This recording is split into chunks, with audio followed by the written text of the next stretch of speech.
Hurriyat chairman Mirwaiz Umar Farooq ने आज 4 साल बाद श्रीनगर की तारीखी जामा मस्जिद तादाद देखी गई। हुर्रियत चेयरमैन मीरवाइज उमर फारूक ने कहा कि मीरवाइज का मनसब बातचीत के हक में रहा है। जम्मू कश्मीर गुज़श्ता सालों के दौरान बहुत सी तब्दीलियां की गई। कश्मीर को हटा दिया गया, यूटी के लोगों को बेआरो मददगार छोड़ दिया गया। हुर्रियत कॉन्फ्रेंस के बयानात को मीडिया में नशर और शाया करने से रोक दिया गया। मीरवाइज ने कहा कि कश्मीर का कुछ हिस्सा हिंदुस्तान, पाकिस्तान और कुछ हिस्सा चीन के पास के मसले कश्मीर को हल करने की जरूरत है। हाल ही में पीएम मोदी ने यूक्रेन के हवाले से कहा, हम हमेशा मुज़ाकरात के लिए बैटिंग करते रहे हैं, मुज़ाकरात ही मेज पर लाने का वाहिद रास्ता। मीरवाइज ने अफसोस का इजहार करते हुए कहा कि अलहदगी पसंद लोगों को मुल्क दुश्मन करार दिया गया। लोग पुरअमन हल चाहते हैं ताकि जम्मू कश्मीर मजीद मुश्किलात का शिकार न हो। हमने हमेशा अपने कश्मीरी पंडितों को वापस आने की दावत दी है। हमारे सैकड़ों रहनुमा खाना मसाइब का शिकार हैं। उन्होंने कहा कि वो जज्बात का एहतराम करते हैं और इंतहाई तहम्मुल और सब्र की दरख्वास्त करते हैं। उन्होंने जम्मू कश्मीर में हालात जल्द बेहतर होने की उम्मीद जताई है। ये मसला किसी के लिए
गवर्नमेंट की तरफ से इस कदम का हम खैर मकदम करते हैं।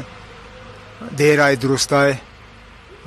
इतनी देर घर में उनको बंद रखा नहीं जाना चाहिए था।